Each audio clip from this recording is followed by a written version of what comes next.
मी आज फरसबीची भाजी करणार आहे. मी फरसबीची भाजी दोन प्रकारे करते. एक म्हणजे ओली मिरची घालून आणि दुसरा आमचा मालवणी मसाला घालून नुसतं म्हणजे भरून टाकून असं. तर ही फरसबी मी आणलेली आहे पाव किलो. तर फरसबी कशी साफ करायची ती बघा. हे बघा, ही अशी असेल ना, हे वरचं शेवटचं टोक आहे ना ते असं तोडून घ्यायचं. म्हणजे देठ जून असेल ना त्याचा दोर येतो. त्यापेक्षा ती अशी साफ करायची आणि स्वच्छ 4-5 वेळेला ही धुवून घ्यायची. तरी बघा ह्या पद्धतीने पहिल्यांदा असं साफ करायची. ही आता काय होतं, ते जून असते ना तर हा असा दोर येतो. पण हे कोवळी आहे, एकदम चांगली आहे फरसबी. तर अशी फरसबी साफ करून घ्यायची. प्रत्येक ही शेंग आहे ह्या पद्धतीने साफ करून घ्यायची आणि पाण्यात टाकून 3-4 वेळा स्वच्छ धुवून घ्यायची. आणि नंतर पुढे आपण जशी वाली कशी चिरतो त्या पद्धतीने असं एकत्र अशी घेऊन ती चिरायची. ते नंतर पुढची तुम्हाला मी पुढची कृती तुम्हाला नंतर दाखवते. हे बघा, अशी जुडी करून घ्यायची आणि बारीक चिरायची ह्या पद्धतीने.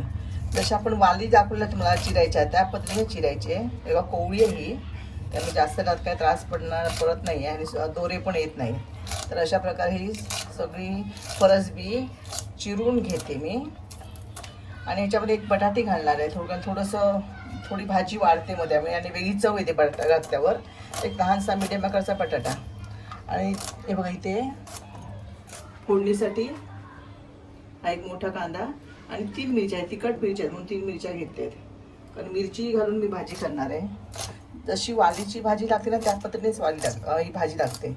आणि भाजी मी पूर्ण वाफेवर शिजवणार आहे, पाणी घालणार नाही अजिबात. आता ही माझी फरसबी सगळी पावडर चिरून झालेली आहे. आता मी फोडणीसाठी मी गॅसवरती कढई तापत ठेवली आहे.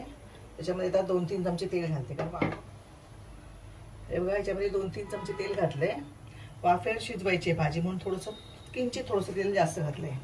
आता कढई तापलेलीच आहे, ठीक आहे. मग त्याच्यामध्ये थोडीशी मी इथं ही उडीद डाळ, नंतर मोहरी, मिरची घालणार आहे आणि जिरं, थोडासा हिंग आणि कढीपत्त्याची घालणार. आता मी कांदा आणि मिरची घालते.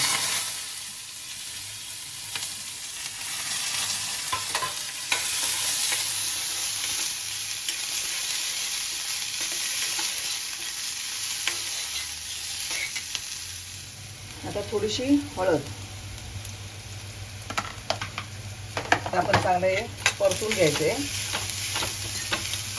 कांदा आणि मिरची घातली ती जास्त वेळ काही शिजवत नाही घालणार आहे, कारण ती भाजी जेव्हा भाजी शिजेल ना तेव्हा कांदा आणि शिजेल. आता ही आपण फरसबी चिरून घेतली ना ती फरसबी घालते.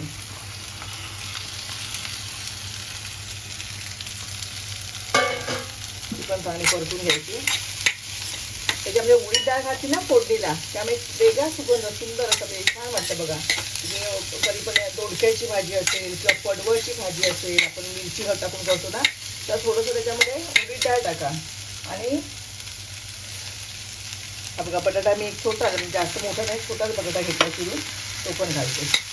आता भाजी आपण चांगली परतून घ्यायची आहे आणि याच्यामध्ये मीठ घालायचं. मीठ घालणार आहे आणि परत एकदा परतून घेणार आहे. आणि ह्याच्यावर एक छोटी टाकली ठेवून त्यात पाणी ठेवून याला वाफ देऊन शिजून घेणार आहे भाजी. कांद्याची परतून घ्यायची. ही ताटली ठेवली. आता या ताटलीमध्ये मी गॅस आहे ना एकदम कमी करून ठेवायचा, कारण कढई आता तापलेली आहे ती, त्यामुळे जास्त काय गॅस मोठा ठेवायचा नाही, भाजी जळेल म्हणून. आता पाणी घालते. वाफेवर शिजवायची असल्यामुळे वरती ताटात मी थोडंसं पाणी घातले आणि याला वाफ द्यायची. आपण मग नारळ फोडून घेतलंय. हा, तर ही नारळाची कवडची आहे, ही कशी आपण विळीवरती किसायची. हे ती एका बाजूने अशी इकडनं किसली ना ती काय होतं, नंतर मग आपल्याला आतलं सुद्धा हळूहळू किसता येतं. तर पहिल्यांदा हा जो भाग आहे ना हा सावकाश किसायचा, नाही तर काय होतं मोठ्या मोठ्या फोडी पडतात. तर बघा, हे विळीचं कणस आहे. हे कणस जर चांगलं असेल ना, जे धारा अशा टोकदार जो असेल हे कणस बघा टोकदार, तर आपण जेव्हा खोबरं किसू ना एकदम बारीक पडतं. आता बघा मी तुम्हाला बोलते, पहिल्यांदा किसलेलं ह्या पद्धतीने किसायचं, अलगद असं हळूहळू. ह्या पद्धतीने किसून घ्यायचं कढईने आधी आणि नंतर आता म्हणजे मग किसायला घ्यायचं ह्या बघा अगदी अलगद. तर हे नाही तर मग ह्या वरचं कडेचं खोबरं आहे ते मोठे फोडी पडतात आणि मग ते काय काय लोकांना आवडत नाही हाताखाली आलेलं मोठं खोबरं. आणि भाजीत ना आपण हे बारकं खोबरं असं घातलं ना ते छान भाजी पण आपली हिरवी भाजीचा हिरवा रंग आणि त्यात ते पांढरं शुभ्र खोबरं सुंदर कलर दिसतो बघा त्याचा. हे बघा किती बारीक किसलं गेलं ते बघा ना. म्हणून ह्या पद्धतीने आपण पहिल्यापासून कडेने किसायचं. हे बघा असं जर डाळ फिरून किसलं ना कडेने की एकदम बारीक किसलं जातं.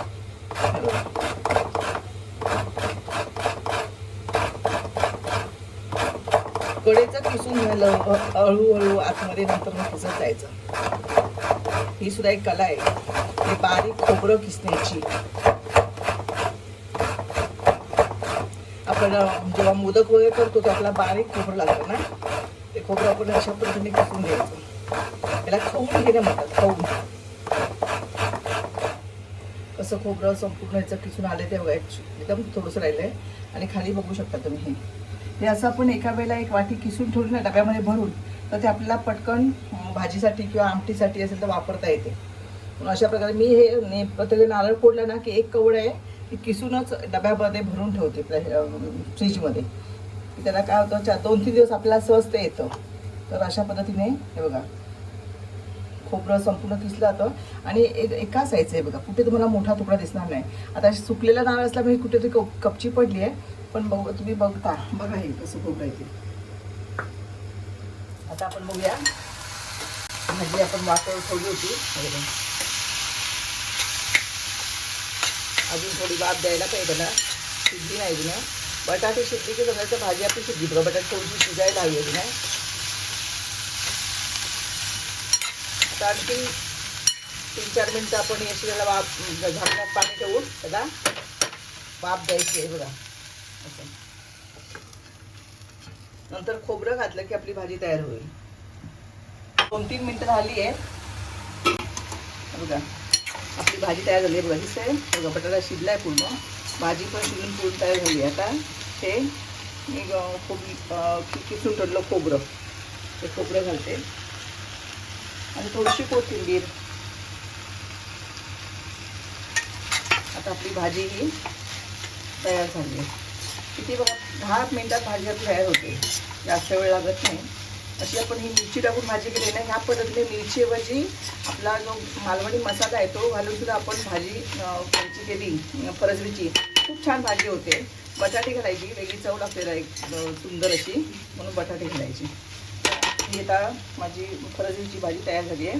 मी गॅस काढून टाकते. तर मित्रांनो झटपट होणारी फरसबीची भाजी ही तुम्हाला कशी वाटली हे मला नक्की सांगा. व्हिडिओ आवडला असेल तर व्हिडिओला नक्की लाईक करा. हा व्हिडिओ तुमच्या मित्रपरिवाराबरोबर जास्तीत जास्त शेअर पण करा आणि चॅनलला सबस्क्राईब करायला विसरू नका.